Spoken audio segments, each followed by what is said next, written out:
surgiu todo o desenvolvimento na área da computação. Tá? A partir dessas aplicações que o mercado, né, cresceu. Tá certo que o hardware também tem um papel importante, né? Não só o hardware como o software, mas no caso da computação é mais o hardware, tá? Porque é ele que desenvolveu mais rapidamente, tá? Comparado com o software. O hardware, por exemplo, que a capacidade, né, de processamento, a capacidade da memória, o custo, né, desse dispositivo e o consumo de energia também é outro fator importante. Tudo isso foi melhorando em grande escala, né, em ordens de grandeza nesses 40 últimos anos, né, da computação, na tecnologia da computação. Isso foi criando várias aplicações e a própria aplicação cria mercados para esses computadores, né?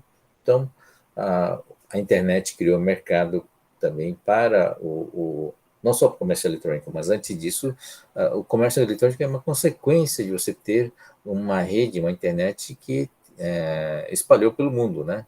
Se a internet ficasse só restrita num país ou numa região pequena, você não teria essa aplicação que teria hoje, né? Essa abrangência que a internet que a internet teria hoje, que em função disso foi possível criar essa série de aplicações de comércio eletrônico, Facebook e essas coisas da vida, tá bom? Então, essa amarração é importante, né? Então, enquanto o PC, que foi aos poucos melhorando o seu desempenho, né, ele criou um mercado de um nicho, né, para as pessoas que trabalham com aquelas aplicações básicas do Office, tá? E o mercado explodiu quando começou a ter a internet, começou a ser possível acessar a internet, e quando passou a ser ter uma aplicação chamada navegador, né, no computador, que permitiu com que o próprio PC abrangesse um mercado maior, né? Então, as pessoas começaram a comprar mais PCs por causa do navegador, tá? E a computação móvel também, que começou como celular, e depois celular para comunicação por voz, foi sendo o microprocessador foi evoluindo a ponto de poder ser embutido num dispositivo móvel, né? E aí foi sendo criadas as novas gerações do sistema celular, que hoje é responsável pelo mercado, né, dos smartphones. E a, e a venda, né, não só dos smartphones, como um monte de aplicações em cima do sistema celular. Tá? Supercomputação acontece a mesma coisa, né? Ele nasce de uma necessidade de realizar processamento pesado, e isso não é qualquer área, né? Vocês podem. Hoje, tudo bem, hoje tem umas áreas específicas, principalmente na área de imagem, né? Processamento de imagem e geração de imagem, a partir de processamento gráfico, que demanda o uso de uma computação pesada. Tá? Mas para computação pesada para uso individual, para a pessoa, né? Mas antes desse mercado não existia essa necessidade, né, de ter um processamento pesado em cima de imagens e nem em cima de quantidade grande de dados. Era um mercado específico de modelagem e simulação e sabia-se, né, há muito tempo atrás, que é o potencial da computação para ajudar a resolver esses problemas científicos, não? Não tinha hardware bom na época, né? Mesmo com o mainframe, não tinha um hardware suficiente para realizar esses processamentos no tempo hábil. E aí surgem os supercomputadores, que basicamente é a ideia de colocar vários computadores em paralelo, né? Nada mais óbvio, né? É uma solução óbvia, na verdade, de se fazer aumentar o desempenho. É lógico que não é tão simples de colocar o computador um do lado do outro, né? É um elemento que unifica, tá? Para ter uma visão unificada do problema por você dividir. O papel que normalmente cabe ao sistema operacional. A gente fala muitas vezes, né, o quanto o sistema operacional é importante para a arquitetura do computador, né? Porque é a camada do sistema operacional que dá a abstração de um computador, né? Da mesma forma que a camada do ISA, né, Instruction Set, né, é da visão do microprocessador, mas o microprocessador é microprocessador só, né, a partir só de processamento. quando você junta os demais elementos, você tem um computador. Né? O computador é uma coisa maior do que o microprocessador, é uma parte do computador. Então, o sistema operacional dá visão, né? Essa camada que dá a visão do computador unificado. E essa visão de computação é que permite você rodar aplicações que vão ser executadas em paralelo. Tá? Então, quando a gente fala dessas modelagens e execução desses problemas específicos, né? Modelagem bioquímica, modelagem de proteínas, modelagem na área de elementos finitos, né? Que entra uma quantidade enorme, né? Simulação física, simulação de fluidos, né? Tudo isso, e previsão de tempo, tudo isso é da área de processamento de elementos finitos. Fora isso, tem a parte de processamento gráfico, né? De imagens pesada, processamento de sinais também. Né? Tudo isso usa-se essa supercomputação. Tá? Então, os primeiros supercomputadores surgiram com essa configuração de processador vetorial e criei uma empresa que em várias décadas, né, desde 70, então dá mais de 50 anos, né, o CREI existe até hoje, tá? É uma empresa que existe até hoje, então é um histórico enorme na área de supercomputação e experiência, né, em lidar com essas aplicações, tá?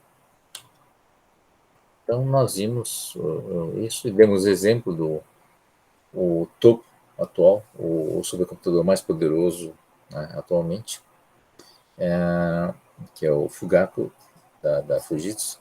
E ele tem uma configuração interessante, né, que ele foi pensado já.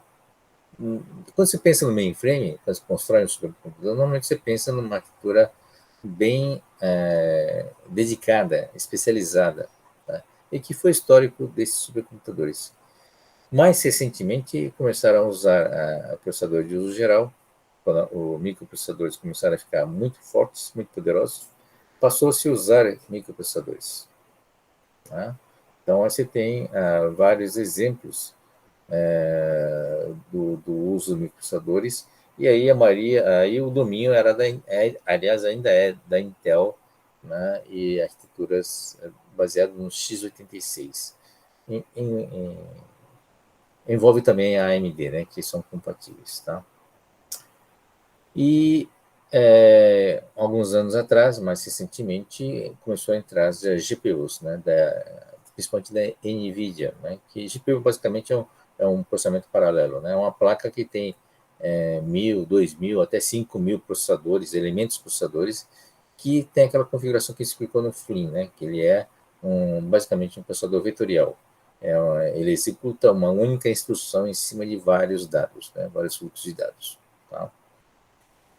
Fugaku foi uma outra aposta, né, em você desenvolver a partir do ARM. ARM é um processador que você tem acesso, essa é uma grande facilidade, né? É um projeto que você consegue negociar com o projetista, né, que a empresa é projetista e vende acesso, né, à CPU.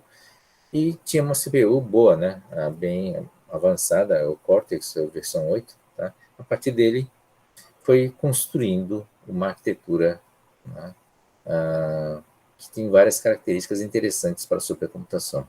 Tá? Então, foi um projeto. E qual foi a ideia de fazer um projeto de um circuito integrado? Né? Foi a visão de que a partir dele você conseguia criar, né, várias montagens. Né? Como é um elemento básico e que cabe numa placa, a partir dele eu consigo fazer, por exemplo, até um processador desktop baseado nessa CPU. Né? Apesar que o ponto forte dessa CPU, dessa configuração, é justamente poder fazer a interconexão. Tá? CPU em si, o da ARM, não é tão poderoso quanto o da Intel. Tá? Mas, em compensação, você junta o elemento de interconexão, que no caso é um esquema toroidal de 6 dimensões, na verdade é 3 e 3, né? 6 dimensões, ele permite, é uma configuração que permite você conectar milhões, né, de elementos processadores. Tá?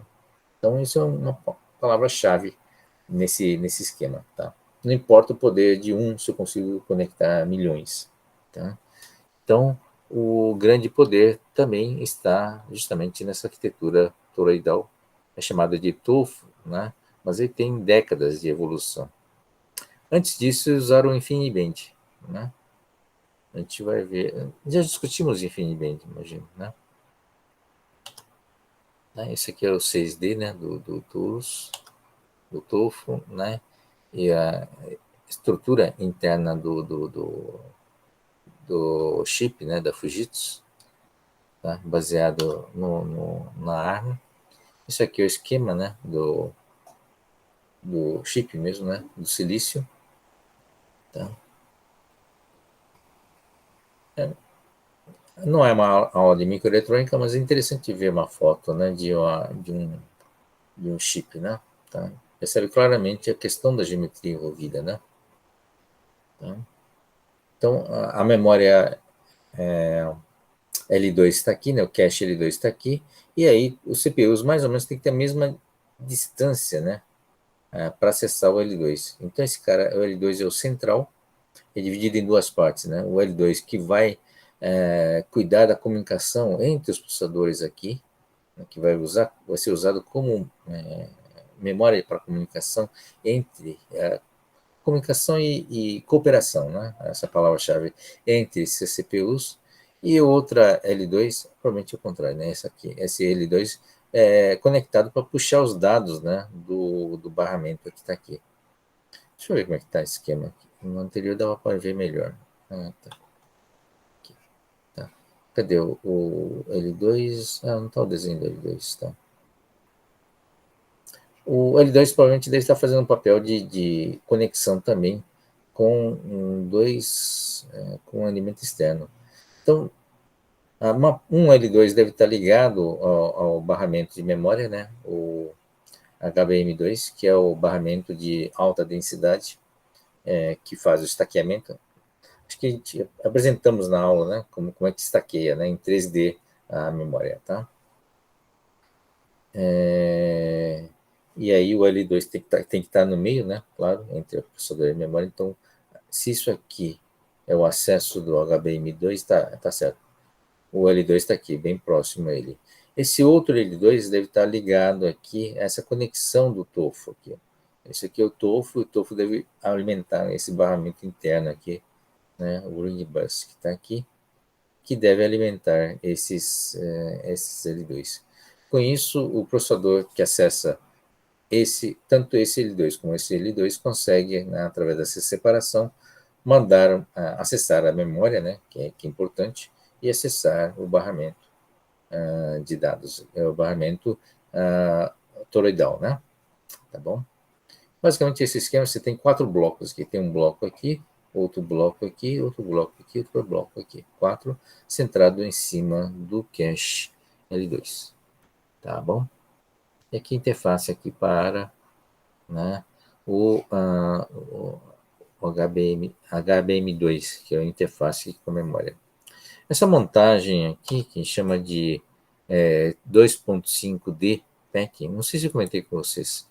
O 3D Stacking, já expliquei, né? Esse é ampliamento um em cima do outro, né, da memória dinâmica, né? Os chips de memória dinâmica, que estão aqui, ó. Esse pequenininho que está aqui, tá? Esse empacotamento 2.5D é um nome que pegou, na verdade, né? Que a ideia foi evitar o 3D stacking. O problema do 3D stacking é que ele é muito crítico, na verdade, né? Além de ocupar muito espaço, né, de silício, ele é muito caro e muito difícil você fazer esse alinhamento para poder fazer essas conexões um em cima do outro. É uma questão muito crítica em termos de alinhamento, né? Enquanto que o 2D, na verdade, 2,5D, a ideia é você, em vez de você empilhar, né, é colocar do lado. Tá? Então, aqui, eles colocam do lado, né, as interfaces. Esse cara é o 3D Stack, né, mas aqui do lado você faz a conexão. Né, e isso é mais fácil de fazer. Eles estão acostumados a fazer esse tipo de montagem. Tá? Então, chama 2.5T, quando você pega chips diferentes, né, e você monta um do lado do outro dentro de uma área disponível. Tá? Então, é uma mistura de técnicas de montagem, né, que faz o chip, esse chip maior, que é o Fujitsu A64FX. Tá bom? Bom, isso é a explicação, né, da parte de supercomputação. E depois nós explicamos na aula passada as arquiteturas, as classificações baseadas no Flynn. E o Flynn, em 70, né, quer dizer, há 50 anos atrás, ele fez uma classificação interessante, que dividiu o fluxo do computador em duas partes, o fluxo de dados e o fluxo de instruções. Tá? E fazendo essa combinação de fluxo de instruções e fluxo de dados, ele estabeleceu essas quatro possibilidades. Tá? O SISD é o clássico processador monoprocessado, né, monocore, né, com um único fluxo de instruções e outro fluxo de dados. Tá? O outro é o MISD, desculpe, SIMD, né, Single Instruction Multiple Data, que é o processador vetorial. Né? Então, uma GPU é basicamente essa configuração. Não só o GPU, como também os principais supercomputadores vetoriais, né, como é o caso do Cray. Tá? As placas NVIDIA, por exemplo, todos com esse paradigma. Né? Tá? Você tem um único fluxo de instruções e vários processadores reservados para fazer trabalhar com dados diferentes. Então, vem uma instrução assembler, cada processador desse vai executar a mesma instrução assembler. Você faz um fetch, e esse fetch é distribuído para todos os demais processadores. Tá? Só que os dados são diferentes, essa é a diferença. Né? Então, vai acessar áreas de memória diferentes, ou tem um cache ali, um local diferente, e assim por diante. Tá? Essa é basicamente a ideia, né? Tá? Um único fluxo de instruções e vários fluxos de dados. Tá? É chamado processador vetorial. Tá? Então, qual a vantagem do processador vetorial? É você poder fazer uma expressão que envolve vetor de uma vez só, né? Numa única string. Quer dizer, numa única instrução você executa todo o vetor. Tá? Claro que depende do número de processadores. Né? Então, no caso de um processador gráfico, por exemplo, né, GPU, né? Costuma ter 4.000, 5.000 unidades de processamento aqui. Normalmente é organizado em blocos, né, para você poder, inclusive, ter instruções diferentes, né, rodando em paralelo. Tá? Mas a ideia básica é você ter um único fluxo de instruções, um único fetch, e todos os demais vão seguir, né, essa instrução. Tá? Então, é ótimo, por exemplo, para fazer o processamento de pixel. Né? Então, você vai aumentar a luminosidade da tela como um todo, e aí, no fundo, você tem que incrementar cada pixel com uma constante. Isso você faz numa passada só, é muito rápido, né? Apesar que uma tela tem mais de 5.000 elementos, né? Então, leva algum tempo, tá? Esse esquema a arquitetura do computador vetorial do Cray, né? O primeiro Cray. MISD é uma combinação, né, uma outra categoria que para muitos autores não existe, né, porque ele não tem ganho de desempenho. Né? Mas gostei só de reforçar que você põe o computador em paralelo não é só para aumentar o desempenho, você põe o computador em paralelo para ter segurança, confiabilidade também. Né? O que é confiabilidade? É ter reservas, né, no processamento em caso de falha. Tá? Então, algumas falhas são permanentes, né, quando pifa mesmo, e tem algumas falhas que são temporárias, que é o caso típico do computador. Né? Você vê o bit passando através do barramento, tem um bit que é armazenado na memória, é memória dinâmica, né, que depende de carga capacitiva para manter aquele bit. Ele é feito uma série de operações dentro da CPU, dentro da ULA. Então, o bit passeia muito, né? E nesse fluxo todo, ele corre sérios riscos de mudar de estado. Apesar de o bit ser robusto, né? Porque tem uma diferença muito clara entre o 0 e 1, não há uma garantia de que numa transição, né, ou entrou um ruído muito alto, ou então tem uma posição na memória ou no barramento que é mais frágil e que pode provocar alteração do valor. Tá? E aí, são as falhas temporárias, né? Se você tem um esquema que nem esse, que é um votador, MISD com um votador, você tem vários elementos processadores, roda o mesmo programa e aí se der alguma... Tem que dar o mesmo valor, né? Se der alguma divergência, você tem um votador majoritário que vai decidir por maioria qual é o valor correto. Tá? Então, isso dá uma grande garantia de que o valor vai sair exatamente do jeito que foi projetado para sair. Tá? Então, aplicações importantes, né, na área nuclear, no ônibus espacial, por exemplo, né, tá? Tem computadores que fazem funções muito importantes. Uma das funções importantes que o ser humano não consegue fazer, né, portanto é a máquina que tem que fazer, é a reentrada na atmosfera da Terra. Né? Isso desde a época do Projeto Apollo. No Projeto Apollo você usava um computador bem rudimentar, né? Mas bem discreto, usando um componente discreto. Mas naquela época já era sabido que você, na hora de reentrar na atmosfera, né, tem um ângulo exato de entrada. Se entrar inclinado demais, você cai mais rapidamente e acaba queimado. Se você entra muito raso, a cápsula bate na atmosfera, né, bate entre aspas, né, ele volta para o espaço. Tá? Então existe um ângulo de entrada muito crítico e o ser humano na mão não consegue ter o controle, né, bom o suficiente para garantir 100% que vai entrar no ângulo certo. É por isso que uma das coisas que o computador, essas espaçonaves desde a época da Apollo usam um computador para fazer esses cálculos e garantir essa reentrada. Bom, mas é um computador que não pode falhar, né? Tá certo? Se falhar naquela hora, você perde toda a tripulação, na verdade, tá? De uma forma ou de outra. E aí você tinha um esquema onde não era nem triplicado, né? No projeto Apollo era quintuplicado, se não me engano, tá? Tinha 5 elementos redundantes funcionando em paralelo. Caso falhe um, você tinha um outro para funcionar. Não lembro se era 5, né? Mas no ônibus espacial eu tenho certeza que são 5 elementos processadores. Tá? Só para vocês terem uma ideia, né?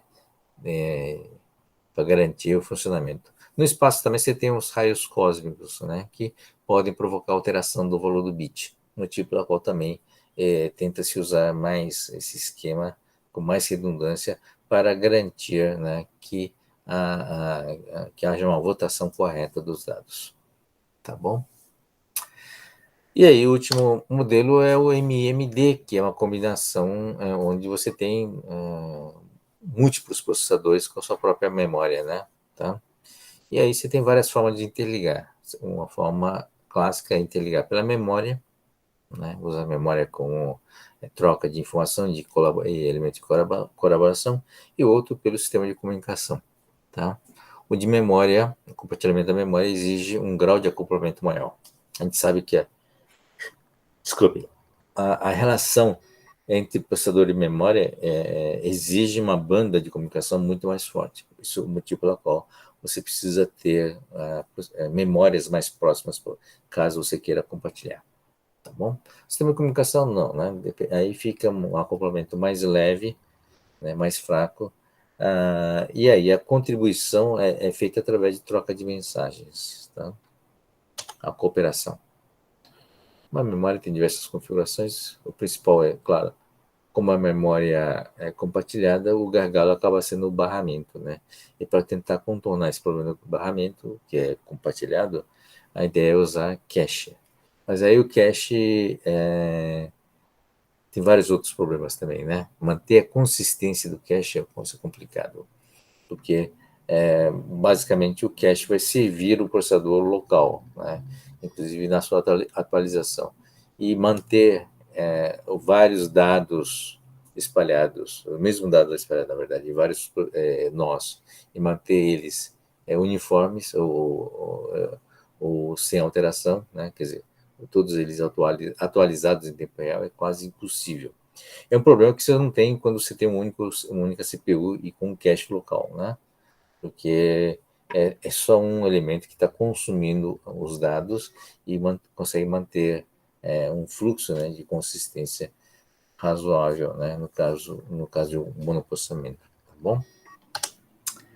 Várias formas de interconexão da memória e também isso aqui na área de redes praticamente, né, que faz essa, por troca de mensagem, portanto é da área de redes mesmo, que essas várias topologias, a gente chama de topologia, né, de interconexão desses elementos processadores, tá bom? Esse é um hipercubo, né? Também vários tipos. O formato mais popular é o toroidal, tá? Que é essa conexão que está aqui, né? É o que permite maior flexibilidade, né, de conexão de um número muito grande de elementos processadores e, ao mesmo tempo, tem rotas alternativas, né, de você comunicar com o seu destino caso um dos elos se perca, né? Tá? Então, para conectar, por exemplo, esse ponto que está aqui a esse outro ponto aqui do canto, né, você tem várias opções de roteamento, né, que permite que você sobreviva a eventuais quedas de alguma linha. Então, o toroidal é um formato muito utilizado por causa dessas vantagens. Outros formatos clássicos, né, é o estrela, né, que vai conectando, tem um central que você distribui ponto a ponto, em anel, né. Você deve ter visto na disciplina de redes de computadores, né? Tá? Essas diversas topologias de conexão. Esse aqui, um do lado do outro, é chamado mesh. Tá? Isso aqui é um hipercubo, isso aqui é um hipercubo 3D, aqui é um hipercubo 4D, né? 4 dimensões. Tudo bem? Então, esse é a configuração geral, né, da questão mais física ligado a esses computadores paralelos, tá? Algumas questões básicas envolvendo paralelismo, né? O primeiro é o nível de paralelismo. A gente sabe que você pode ter paralelismo em diversos níveis, né? No nível mais básico, você pode ter CPUs, cores executando coisas em paralelo, né? Que é o nível de registro. Então, esse aí é uma execução paralelismo no nível de instruções. Então, você tem instruções sendo executadas por diversos elementos em paralelo, tá? Então, esse nível aqui de execução é nível mais baixo. Aliás, o mais baixo que se transferência de registros, né? Dispositivos lógicos. Seriam hardware dedicados, por exemplo, para transferir dados de memória para memória. É chamado DMA, Direct Memory Access, é um chip mesmo, né? Que acessa diversas partes da memória, né? Principalmente para alimentar o cache, né? Chamado sem intervenção do processador. Tá? Então, o DMA é muito utilizado, né? Porque a partir da memória principal, por exemplo, você vai tentar comunicar com diversos outros dispositivos através de buffers, né? Tá? Então, o disco, por exemplo, tem uma memória local, onde você escreve os dados que foram lidos do disco, por exemplo, e deixa disponível para o processador, né? E aí vem um dispositivo, vem um chip que acessa diretamente esses dados e transfere, né, esses dados para a área de RAM, né, dinâmica, para o CPU poder acessar. Tá bom? Então ele tem um papel de facilitador. Então são execuções paralelas, não só isso como funcionais, né? Então paralelismo quando você tem um processador cuidando de um disco, um outro processador cuidando da comunicação à internet e assim por diante. Você tem vários processamentos espalhados dentro do computador realizando funções específicas, tá? Então esse é o nível mais baixo. Nível de instrução já é o nível de CPU, você pode ter várias CPUs multicore executando vários fluxos de instruções, né? Execução de função, que é a nível de thread, tá? É basicamente o papel do sistema operacional. Então, o sistema operacional executa, na verdade, a unidade chamada thread, né? Que é um bloco de instruções, tá? thread é uma unidade importante, né? Porque é um bloco de instruções e é uma unidade importante porque é basicamente o tamanho do L1, né? É através da thread que ele vai administrar, né, os diversos programas em paralelo. Então, vai pegar, por exemplo, o sistema operacional e todos os aplicativos que você abrir e vai dividir em pedaços chamado thread para ficar administrando, tá? Então, manter o pipeline cheio, né? Fazer todo o tratamento e decodificação para manter aquele buffer de trace cheio também. Tudo isso é o papel do sistema operacional a partir dessa unidade chamada thread. Tá?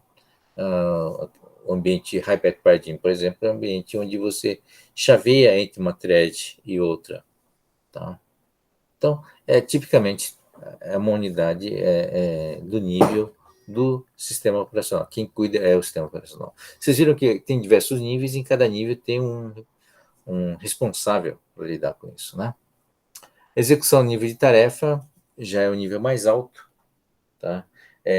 Normalmente envolve, são chamados sistemas distribuídos. Então, você já saiu do computador, que tem um único sistema operacional, para um nível seguinte, onde você tem uma tarefa grande, por exemplo, e você joga em cima de um administrador de várias unidades em paralelo. Tá? Muitas vezes esse sistema operacional que faz isso, é um sistema operacional específico para isso, que em data center, por exemplo, é o gerenciador, né, das máquinas virtuais. Tá? Ele cria essas instâncias. Então, pega uma task, que é um bloco de tarefas, tá? E divide esse bloco em vários outros elementos, né, unidades, que são distribuídos em vários processadores, vários elementos processadores. Tá? Então, não é dentro do chip. A thread está dentro do chip, portanto, é um sistema operacional. O nível task é fora do chip, do microprocessador, e lida com elementos, são placas, né? Elementos maiores. O job é o nível mais alto, onde você já está falando de é uma espécie de tarefa, mas é uma tarefa no nível que envolve unidades computacionais distintas. Então, paralelo está no paralelo não no nível de um hack, mas de data centers inteiros, tá? Então, normalmente, quem administra nível de job é um programa aplicativo, tá?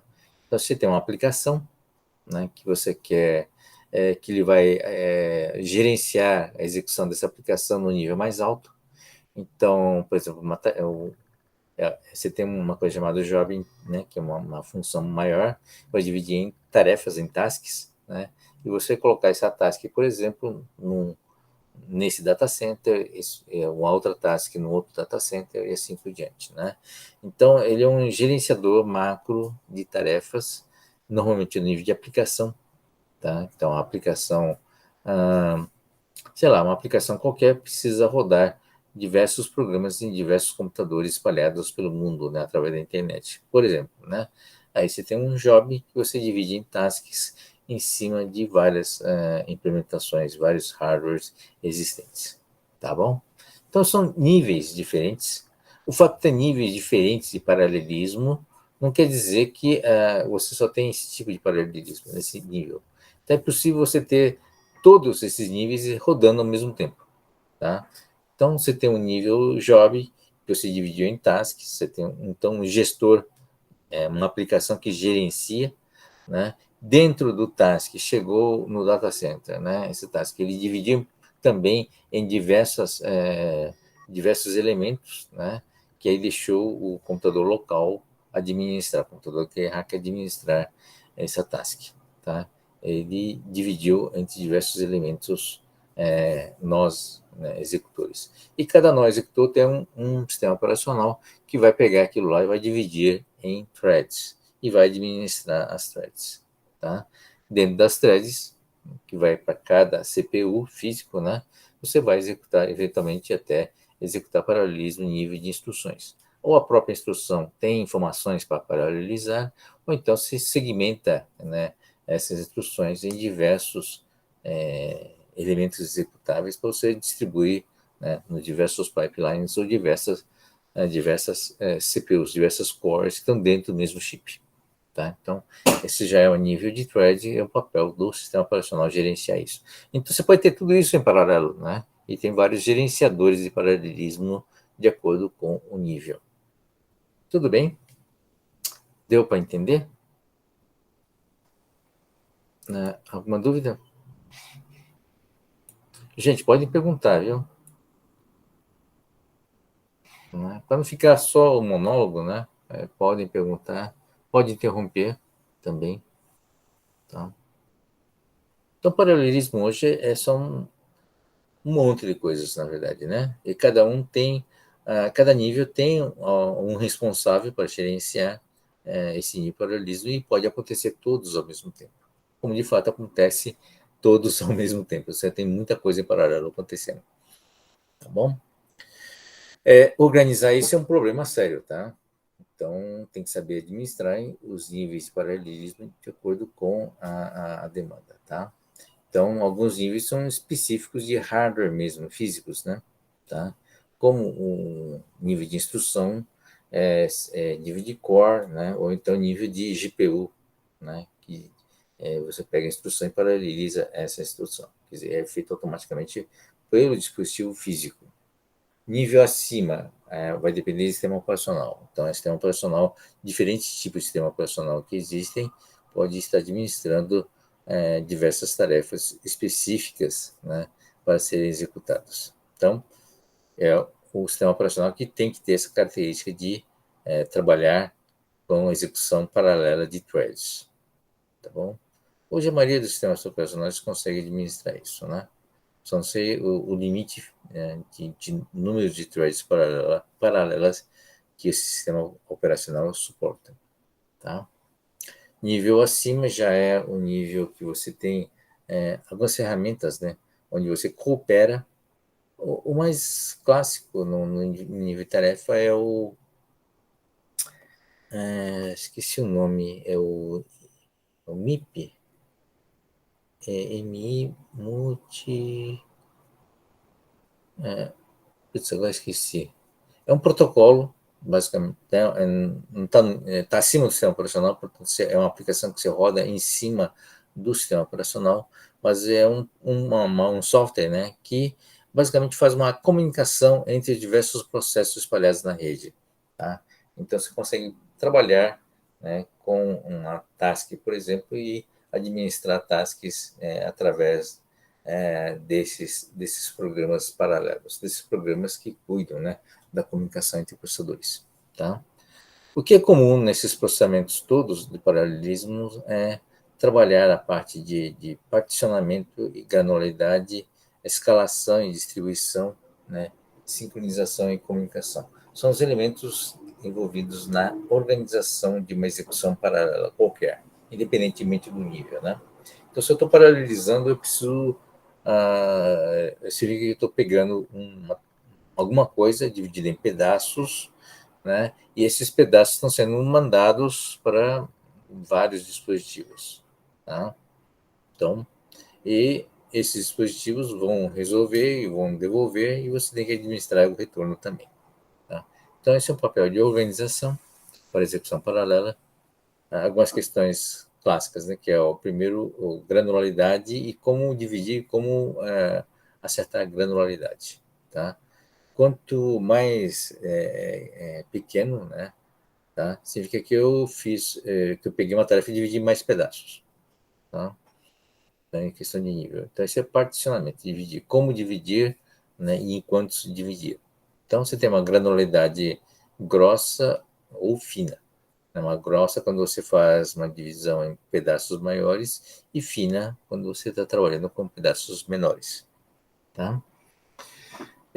Escalação e distribuição parece que é um problema do sistema operacional que faz a escalação, mas não é. Tá? Mesmo no nível mais acima da aplicação, você tem que pensar em como pegar aquilo que eu dividi e espalhar em processadores, elementos processadores. Tá? Se for nível de thread, o sistema operacional consegue ter acesso, né, a diversos executores de programas. Tá? Então, não seria uma tarefa pesada para o sistema operacional. Mas dependendo do nível, né, a aplicação tem uma certa dificuldade de enxergar o todo e o grau de ocupação desses outros elementos, né, que vai atrapalhar, né, nessa questão de dividir, né, e depois tentar trazer de volta, tá? Então, a escalação é isso, né? Aparentemente é o sistema operacional, de fato é o sistema operacional que cuida da maior parte dessa distribuição, mas quando ele está no nível de tarefa, nível de trabalho, esse tratamento é feito em nível bem acima, tá? Ou seja, quem cuida disso acaba sendo o pessoal, é uma aplicação, né? E que vai permitir uma comunicação entre essas aplicações para poder administrar e gerenciar, né, essa execução, né, desse nível. Tá? Então, um software aplicativo pega, divide em pedaços e vai distribuindo entre diversos elementos processadores via comunicação, né, via canal de comunicação protocolada. Tá? Não é memória compartilhada, mas diretamente por comunicação. Tá? E nessa comunicação, embute já o que tem que ser feito e para quem tem que responder de volta, né? Sincronização é quando você precisa sincronizar as ações. Você divide em pedaços, mas esses pedaços, no fundo, são sincronizados, né? Tem uma sequência lógica que tem que ser concluída, ou então existe uma especificação que diz, olha, caso não venha esse resultado, use aquele, tá? Então, esse é um nível, é uma questão que você está sincronizando a execução das tarefas. Isso é importante, tá? Então, porque algumas das tarefas são sequenciais, não só tarefa, como função, como instrução, né? Isso, se for nível de instruções, isso é feito dentro da CPU, tá? A CPU ele põe fora de ordem, lembra? Tá? Execução fora de ordem, mas aí alguém, alguma coisa dentro da CPU que está administrando é, essa sincronização. Tá? Então, no instante que você, enquanto você não sabe o resultado do if, por exemplo, ele vai rodando, né, para não deixar a CPU parada, tá? E aí, quando vem o resultado, ele tem que refletir, né, no resto da CPU para jogar o dado fora, são os blocos de descarte, né? Tá? Ou então aproveitar, né? Tá? Então são elementos de sincronização, pontos onde você precisa fazer um ponto de chegada, né? Tá? E a comunicação é por seu join, tá? Então uma coisa é distribuir, né? E a outra é você recolher de volta para fazer a junção. Join significa juntar, né? Grau de acoplamento, já começamos sobre isso, né? Sistemas que têm um nível de paralelismo mais baixo, mais próximo do hardware, normalmente é associado com o nível de acoplamento mais alto. Tá? É muito dependente. Por exemplo, se está numa execução, o paralelismo está no nível de execução, de instrução, tá? Significa que há um fluxo de assembly, instruções de assembly, fluxo de instruções, que tem que ser compartilhada com e execução tem que ser dividida internamente, né, dentro da CPU, tá?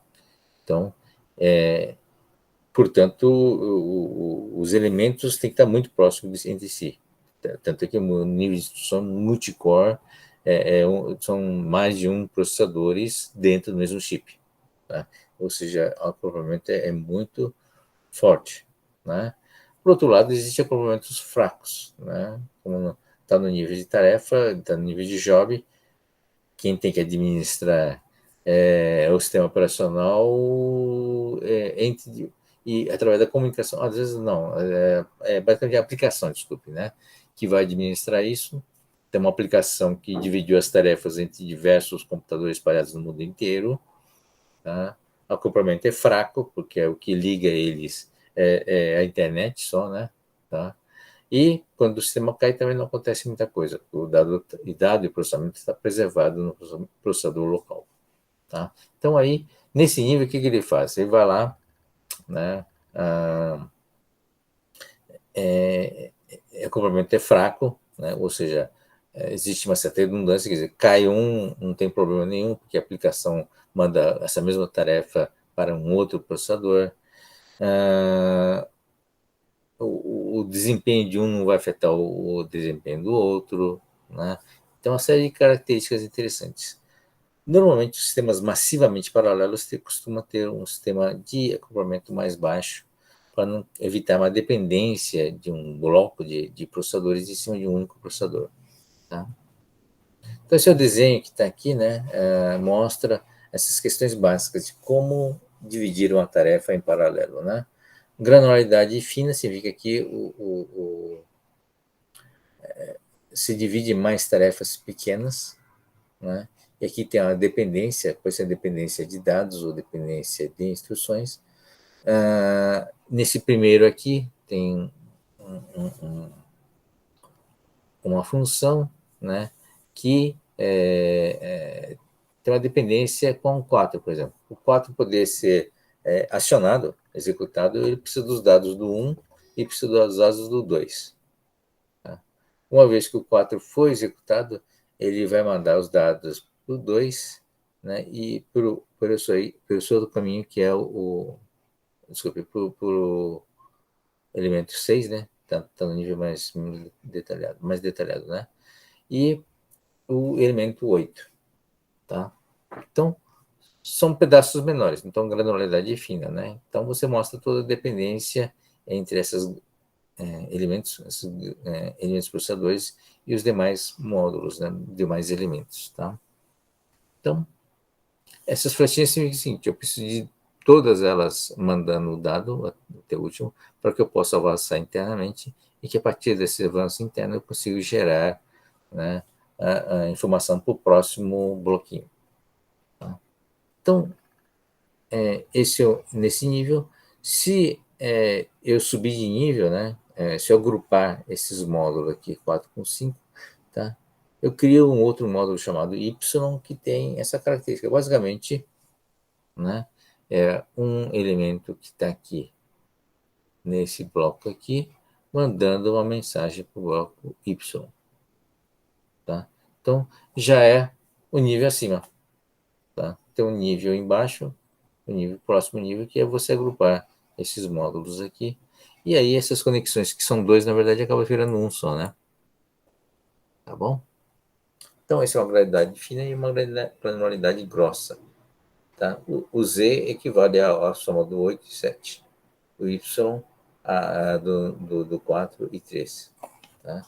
Então, funcionalmente, eles agem como se fosse uma coisa só, um bloco só. E assim por diante, né? Como o sistema é estruturado hierarquicamente, você pode ter níveis diferentes, tá? Nível de abrangência diferentes, né? E a forma de picotar diferentes também. Então, é o projetista que define esse tipo de arquitetura, né, de módulo de execução. É o projetista que vai escolher onde vai ser a linha de corte, né, e por que vai ser executado dessa forma. Tá bom? Então, o projetista, né, do software em software paralelo não é uma questão só de linguagem de programação em paralelo. Não é questão de você saber Fortran paralelo, por exemplo.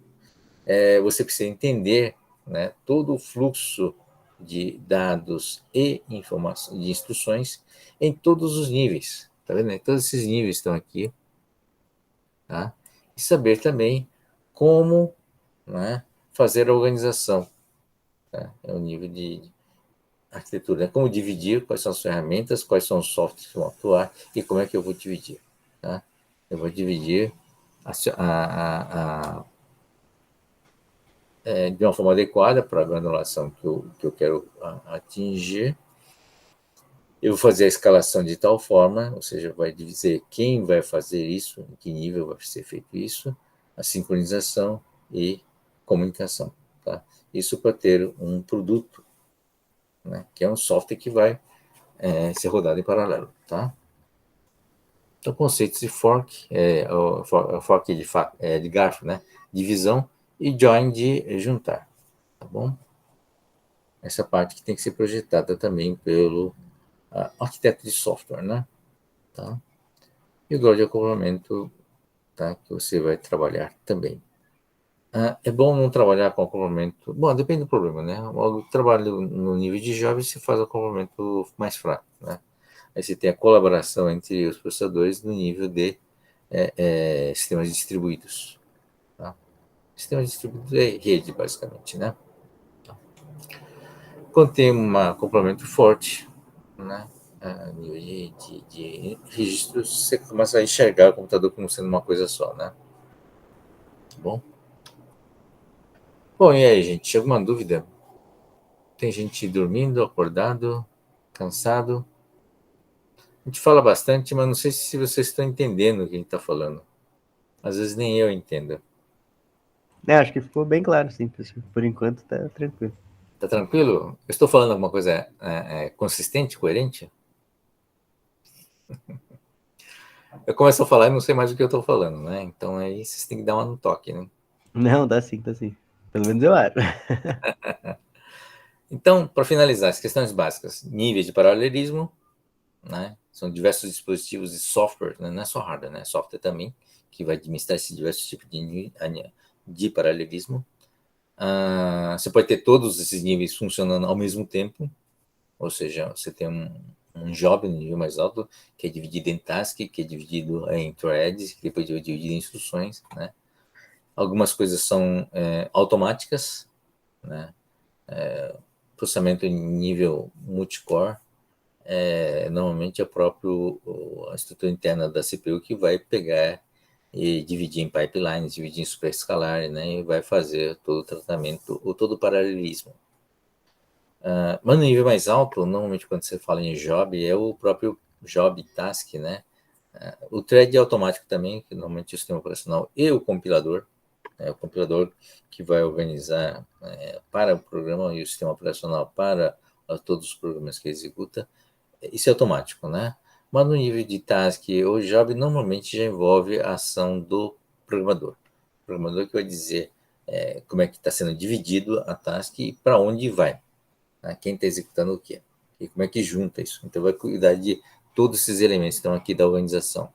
Como dividir, como particionar, qual é a granularidade, como é que eu vou escalar essas tarefas e como vai ser sincronizado, se precisar de sincronismo, e como vou fazer o join.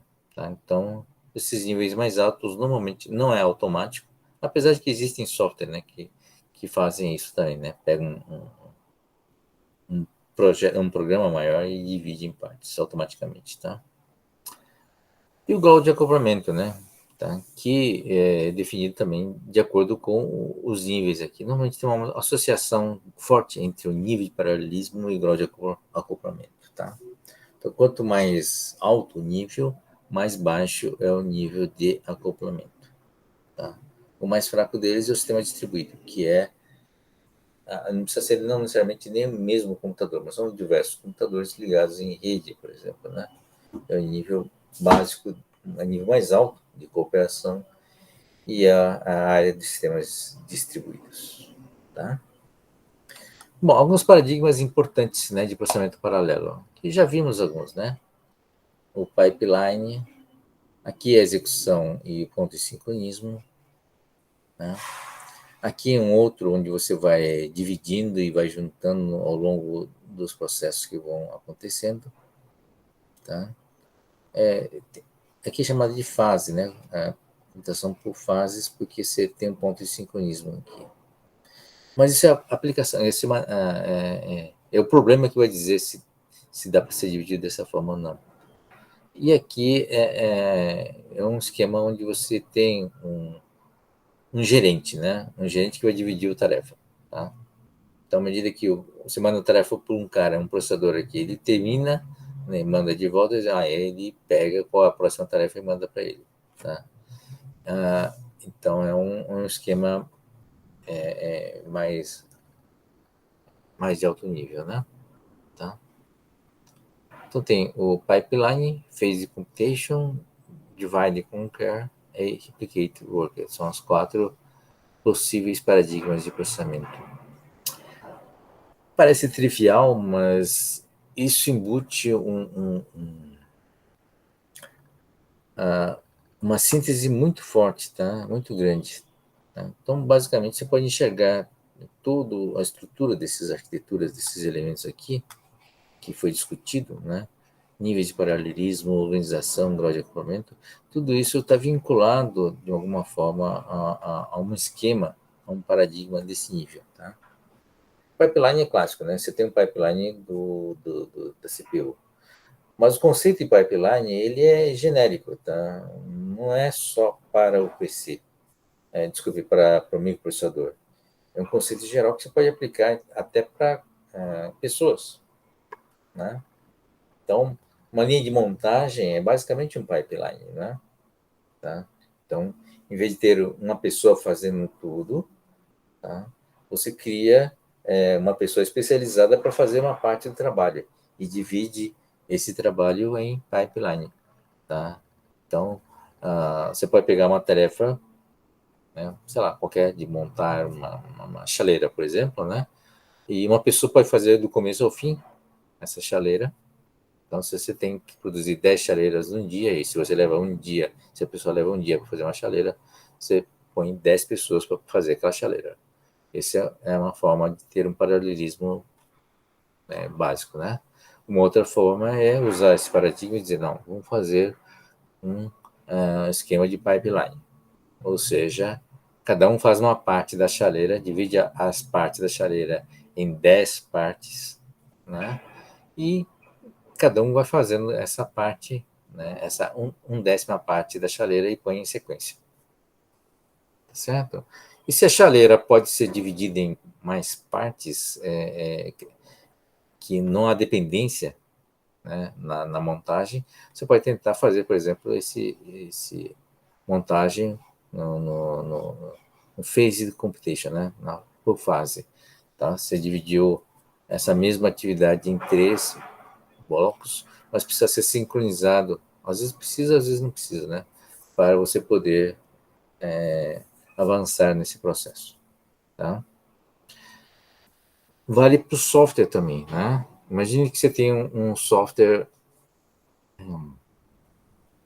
gente chama de tipo linguiça, né? Que é um software que o cara começa a fazer e ele não divide em módulos, né? Não faz módulos hierarquizados, né? Como seria normal numa linguagem orientada a objeto, né?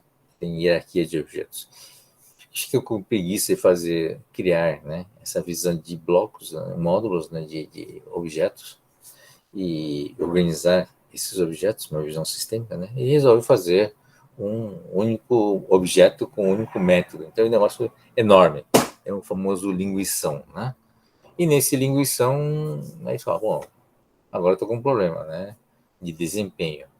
Tá? Eu preciso acelerar a execução desse cara em 10 vezes, por exemplo. Né? Como é que eu aumento o desempenho desse cara em 10 vezes? Tá? Uma opção é fazer o pipeline deles. Né? Então, você pega um programa grande, divide em 10 pedaços, né? Divide por pedaço de duração da execução, por exemplo, né?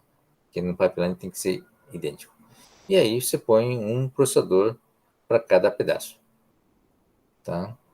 Então, aí você forma um pipeline, onde depois, na primeira vez, tudo bem, mas na segunda vez, você começa a ter uma saída, né? A 1/10 do tempo, passa a ter uma saída desse pipeline. Tá? Veja, é um paradigma de paralelismo, um paradigma que pode ser aplicado não só fisicamente, como também no software e também em fluxo de trabalho, né, de pessoas, não é só para o computador. Então, é um paradigma muito importante vocês entenderem, né, as possibilidades, as diversas formas de paralelismo que você pode ter do seu ponto de vista de um paradigma mesmo, tá bom? Então, isso é uma coisa muito legal, tá? E muito utilizado também para coisas como apertou o serviço lá e vocês vão aplicar um desses paralelismos aqui para, né, contratar mais estagiário para fazer essas coisas todas. Tá? Tem que organizar, é claro, né? Bom, então, essa é uma visão geral, né? Para quem monta sistemas, que é o próximo passo, né? Hoje você tem uma arquitetura, conhecendo os elementos principais, você consegue botar sua própria arquitetura hoje, né? Tá? No data center. Basta saber interligá-los, tá? Aí você tem condições de olhar esses paradigmas e ver o que você pode fazer. Tudo bem? É um slide muito importante. Um outro paradigma não é voltado à execução, mas é voltado, por exemplo, aos dados. Tá? A gente chama de paradigma data flow, né?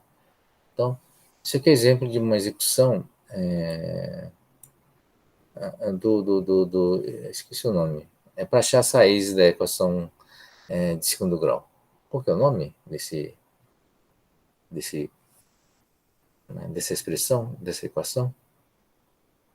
É do Bhaskara? Eu não lembro mais. É isso? Vamos lá, gente. Vocês é que estão mais frescos na cabeça. É, isso mesmo. Esse mesmo? Vocês ainda lembram como é que se calcula a raiz de uma equação quadrática?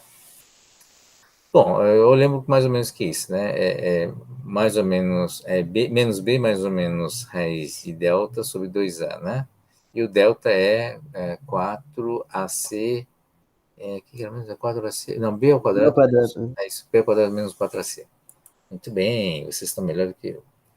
A ideia desse paradigma Data Flow é executar tudo assim que tem o dado disponível, tá? Então, ele não segue uma ordem que é estabelecida pelo programa. Então, não é orientado por fluxo de instruções. Ele é orientado pelo fluxo de dados. Tá? Essa visão aqui que muitos processadores usam também, né, na execução paralela que está aqui. Né? Aqui é uma instrução que manda, né? Mas tem esquemas aqui que você pode fazer com que o que manda é o fluxo de dados. Tá? Então, está tudo ativo, tem vários módulos ativos, né? Tá? E assim que o dado fica disponível, ele manda bala, tá? Não deixa esperar. É mais ou menos esse esquema que está aqui, né? Então, o gerenciador que está aqui, que vai distribuir. No caso de uma execução, isso aqui no caso é execução procedural, que é dado por... que nem o trabalho nosso, né? Normalmente é por sequência de instruções que nós estamos acostumados a trabalhar. Tá? O Dataflow é muito interessante porque realmente, para o computador, você vê claramente que existe uma diferença entre dado e instruções, né? Na sua base mesmo. É possível criar uma lógica, um paradigma que é centrado nos dados. Então, o B, por exemplo, apareceu o variável B. No instante que aparece a variável B, ele já faz o menos B, né, inverte o sinal, e já leva ao quadrado. Né? Aqui é a mesma coisa. Apareceu o A, multiplica por 2 e multiplica por 4. Tá? E não dá para avançar mais, porque já tá resolvido os dados e já está disponível aqui embaixo. Aqui, ó. Tá um aqui, outro aqui, o menos B está aqui, e também o B ao quadrado já está aqui disponível. Tá? Isso aqui não avança enquanto o A não entregar aqui o 4A, né? E o C está disponível. Estando os dois disponíveis, ele faz a execução do 4AC, né? Já tem o 4A, multiplica pelo C, e depois entrega para cá. Aqui tendo menos, aqui eu tendo B ao quadrado, ele realiza a subtração, né, para obter o delta, tira a raiz e distribui em 2. Tá? Então, esse diagrama mostra claramente qual a ordem mínima, né, o tempo mínimo em termos de unidade. Se você faz essa execução em uma unidade de um ciclo de máquina de uma instrução, por exemplo, fica claro que pelo fluxo de dados, meu tempo mínimo é 1, 2, 3, 4, 5, 6, né? 6 na verdade, né? Porque é o último passo, para chegar, né? 6 ciclos para chegar no resultado. Tá? E usando quanto o paralelismo no máximo eu consigo ter. Nesse caso é por linha, né? Então aqui tem 4 em paralelo, aqui só tem um, aqui só tem um, aqui só tem um, 2, 2, tá? Então, no pior caso, eu tenho 4 elementos em paralelo sendo executado. Tá? E aí você consegue ter uma ideia melhor, né, da velocidade de execução. Tá? Então, é um paradigma muito interessante. Não dá para fazer mais rápido, porque depende da sequência dos dados. Né? Isso chama-se dependência de dados. Tá? Estão acostumados com dependência de instruções. Quer dizer, para executar essa instrução, preciso que execute outra. Né? Mas, nesse caso, é uma dependência de dados e você enxerga o paralelismo. Tá? O Dataflow é importante por causa disso. Bom, aqui eu preciso de 4 processadores. Mas será que realmente preciso de 4? Será que não dá para dar um jeitinho? Tá? E aí você vê, você tem uma outra fase que só tem um processador aqui, né? Tá? E como esse dado aqui, eu só preciso aqui embaixo, vamos aproveitar esse espaço aí, vamos deixar só em 2 aqui. Aqui tem 2, aqui já tem 2. Aqui nesse tempo aqui, eu só tenho um cara aqui. Então, vamos fazer com que o vezes 2 seja executado aqui, por exemplo. Né? Porque eu vou usar 2 processadores aqui. Né? E não adianta fazer antes aqui, porque eu não vou conseguir avançar. Aqui também só tem um cara aqui, né? Eu podia fazer esse um cara, eu já tirei esse cara, né? Então, esse cara aqui, aqui, ó, esse menos B, faz o menos B aqui. Então, menos B é feito aqui, e o vezes 2 aqui é feito aqui embaixo. Tá? Então, eu já tirei 2 caras aqui de cima, não é isso? Então, no final, eu consigo fazer o quê? Isso usando 2 processadores em paralelo, sem mexer no tempo, né? Na velocidade máxima. Na primeira etapa, eu faço eu levo ao quadrado e multiplico por 4. Né? Eu faço pelo caminho crítico primeiro, né? Então, isso aqui chama caminho crítico. O caminho crítico é o menor caminho que tem aqui, que é esse aqui. Tá? Desculpe, o caminho mais extenso, né? Tá? Então, eu levo ao quadrado e multiplico por 4. No segundo passo, só faço isso, que é multiplicar o 4 com o C, para ter o 4AC. Né? Esse é o primeiro, segundo. No terceiro passo, eu faço a subtração. Tá? Desculpe, aqui. Já está feito, já está feito. Então, já tenho os elementos feitos. Aqui, juntamente com o cálculo do delta, eu faço. O que é mesmo que eu faço? Eu faço menos B. Para deixar disponível aqui os dois.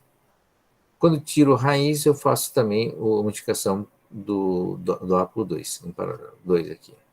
E aqui já tenho o delta, né, com a raiz, eu consigo fazer a raiz para mais e para menos, disponibilizando aqui essa operação, né, e assim por diante. Já tenho o 2A aqui, e aqui eu consigo chegar nas duas raízes. Vocês entenderam, então? Então, com isso eu consigo entender que o mínimo de passos é 1, 2, 3, 4, 5, 6, né? 7 para chegar aqui, né? São 7 passos. E o mínimo de número de elementos que eu preciso para fazer isso aqui, em termos de processamento, quer dizer, otimizando isso, dá para ser 2. Ou seja, com 2 elementos processadores e 7 passos, eu executo, né, executa da forma mais rápida possível, tá? Essa é a minha equação do segundo grau. É chegar na raiz da equação do segundo grau. Tá bom? Não sei se vocês entenderam. Deu para acompanhar? Deu sim, professor. Tá? Então, esse é um paradigma interessante. Tá? O que eu estou mostrando para vocês nessa aula de hoje é diversas formas de vocês explorarem o paralelismo em diversos níveis, né? Com diversas visões. Tá? Isso está vendo com as 3 variáveis A, B e C, mas você pode ver isso sob o ponto de vista de tabelas, por exemplo, né? Ou então interface com o usuário. Tá? Você está fazendo uma interface com o usuário, preenchendo o formulário, e o formulário, um dos formulários está aqui, a outra fonte é um arquivo que você tem que buscar do disco, e outro é um arquivo que você tem que mandar trazer da internet, né? Então, essa sequência para fazer o processamento direito, né? Então, essas sequências todas você pode planejar sob o ponto de vista da disponibilidade dos dados, tá bom? E projetar isso. É isso.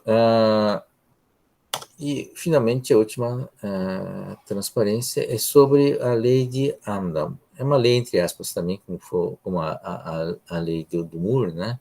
É uma lei empírica, onde em 67, quer dizer, veja, década de 60 e 70, época dos mainframes, já se discutia já, né, como colocar computador em paralelo. Bom, era uma necessidade naquela época mesmo, né? E essa lei fala o seguinte, né? Existe um limite de computadores paralelos que eu consigo colocar. Né? Por que ele fala isso? Né? Porque à medida que eu coloco mais processadores, o ganho desses elementos processadores não é linear. Né? Por que não é linear? Tá? Porque à medida que eu estou fazendo o paralelismo, né, eu preciso ter um gerenciamento que está aqui. Eu tenho que estabelecer, pelo nível de paralelismo, eu tenho que organizar. Quer dizer, alguém vai ter que pegar a tarefa e dividir em partes, e alguém vai ter que pegar e, além de dividir em partes, distribuir. E após essa distribuição e escalação, alguém vai ter que coletar os dados se houver uma falha. Por exemplo, vai ter que mandar de novo para um outro cara para resolver isso. Tá? E depois que eu coleto os dados, tem que organizar. Né? Então, tem que fazer o fork, tem que fazer o join, e isso e para gerar o resultado final. Ou seja, tem um custo de gestão, de gerenciar. E quanto mais elementos eu tiver, mais gerenciamento, mais tempo, né, e CPU eu vou gastar para fazer esse gerenciamento. Uma coisa é gerenciar 3 computadores em paralelo, outra coisa é você gerenciar 1 milhão de computadores em paralelo. Tá? O custo de gerenciamento começa a ficar muito pesado. Tá? A não ser que sejam resolvidos, esse paralelismo seja resolvido em outro nível através de hardware, né? Através de algum dispositivo já automatizado, tá? Otimizado para isso. Isso que a lei de Amdahl fala, né? Tá? Então, a escalabilidade, que é chamada, escalabilidade é o atributo de um sistema ser escalado, né? Um data center é uma característica muito importante, né? Você poder escalar o data center. Tá? O data center não tem muita dificuldade em escalar, porque normalmente as tarefas vêm em unidades que cabem dentro de uma máquina virtual, por exemplo. Né? E você contrata por máquina virtual.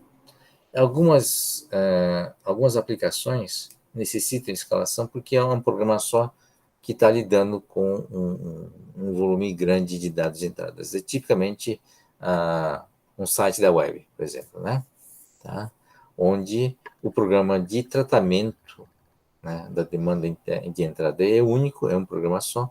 Você pode criar várias instâncias desse programa dentro dos vários servidores, né? Mas é um programa só. E às vezes o gargalo é o banco de dados, que é centralizado. É o que acontece, né? Quando o último dia da entrega do imposto de renda, né? A 11 horas e 59 minutos, né? Isso parece entrega de trabalho no dia, né? Vai lá, monta, né? Um Brasil inteiro mandando o imposto de renda e o sistema não aguenta, né? Da pau. Então, esse é um problema de escalabilidade, tá? Então, você tinha que fazer um projeto onde você prevê esse pico de demanda, né? E contrata um hardware necessário para lidar com isso. E o próprio software tem que ser projetado para suportar isso, né? Tem que pensar em não só em múltiplos máquinas virtuais para executar processamento, como também tem que pensar em distribuir a estrutura de dados para ter múltiplos acessos, né? Dados que são só consultas, é muito fácil distribuir cópia dos dados, né? Então, distribuir para não criar gargalo. Dados que têm que ser preenchidos, né? Ou seja, tem que ser escritos. Você pode projetar o sistema para que as tabelas sejam independentes e depois eu consiga consolidá-los. Então, é um projeto que você visa, né, já o fork e o join, né? Então, o banco de dados já é estruturado de forma a poder ser juntado depois, sem dar conflito, né? Sem dar problema de consistência, tá? Então, os registros são colocados localmente e na hora de juntar, é possível juntar e ordenar. Então, você padroniza o timestamp, por exemplo, né? Em termos de tempo, para você ter uma tabela única depois com os tempos de entrada dos dados, por exemplo, né? Então, são todas técnicas, né, de paralelismo, né, que é importante você saber. Tá? Então, quando você está falando aqui na escalabilidade, estamos discutindo, então, a relação entre a execução da tarefa propriamente dita e, né, o seu custo de gerenciamento. Tá? Amdahl, na época, falava que o custo de gerenciamento ele vai aumentando proporcionalmente, né, ao número de elementos em paralelo. Então, ele falava que a partir de um certo... Ele chama de overhead isso, né? Tá? Gerando overhead. E ele vai, esse overhead aumenta à medida que aumenta o número de elementos. Tá? Então, ele chegava à conclusão seguinte, né? À medida que você vai colocando elementos em paralelo, tá? Esse overhead vai consumindo cada vez mais e chega num ponto onde não compensa colocar mais processadores, porque começa a ter uma queda de desempenho, tá? Porque o gerenciamento está tomando mais tempo do que a execução da tarefa em si. Tá? Então, esse é um modelo teórico onde você, um para um, né? Onde cada elemento processador que você coloca agrega, se você coloca 2, por exemplo, você dobra a capacidade, mas na verdade, né? Tá? Se você está usando parte do processamento para gerenciar, isso significa que nunca vai ser o dobro, exatamente o dobro, né? Uma parte desse processamento está sendo consumido para outra coisa, para o gerenciamento. Então, você tem uma escalabilidade linear, né? Mas ele vai saturando a partir de um certo ponto. Tá bom? É isso que a lei de Amdahl fala. Na época do Amdahl, esse limite era em torno de 5 processadores em paralelo. Tá? A partir de 5 já começava a dar perda de desempenho. Tá? Mas isso depende realmente da tecnologia, do projeto, né? De toda a infraestrutura de paralelismo embutida, né? Em diversos níveis. Tá? Nível de hardware, nível de sistema operacional. Tá? Cada um deles vai contribuir para reduzir o custo do gerenciamento. Tá? O sistema operacional paralelo já tem toda uma estrutura montada e recursos, né, para gerenciar o paralelismo. Tá? Então, são coisas importantes. Tá? E hoje, dependendo da tarefa, tá, você tem uma boa escalabilidade, né? Ele não vai saturar. Mas o importante da lei de Amdahl é que diz, claro, não importa o número de processadores em paralelo, tá? Alguma hora vai chegar no limite, ponto onde acrescentar mais processamento não vai gerar benefícios. Tá? É isso que a lei de Amdahl fala. Tá? Então, hoje pode ser 1 milhão de processadores em função das várias tecnologias. Quando a Fujitsu projetou o supercomputador Fugaku, teve que pensar nessa lei de Amdahl. Como é que ele podia construir os seus diversos elementos, seja de hardware, seja de sistema operacional, para poder agregar máximo de processadores possível sem criar, né, uma queda no desempenho. Tá? E com isso, você estabelece quantos processadores o sistema aguenta. Tá bom? Claro, no caso de uma multiprocessamento, vai depender muito do sistema operacional e vai depender também da configuração de interconexão, que no caso é o toroidal. Tá bom? Mas como a interconexão foi maximizada em termos de desempenho e de flexibilidade e foi embutido no próprio chip, tá? Ou seja, está no nível de hardware, né? Está no máximo desempenho possível, tá? Então, significa que esse gargalo foi minimizado, né? Permitindo conectar quase 7 milhões de elementos processadores. Tá? Então, esse é um grande mérito, tá? Não é trivial, não. Tá? E provar que esses 7 milhões estão lá para cooperar, não para atrapalhar. Né? Então, o potencial de interconexão é ditado pela construção, né, física dessa interconexão.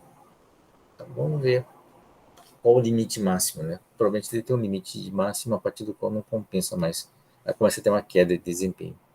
Esse o próprio Fujitsu deverá descobrir, ou deverá saber já. Né?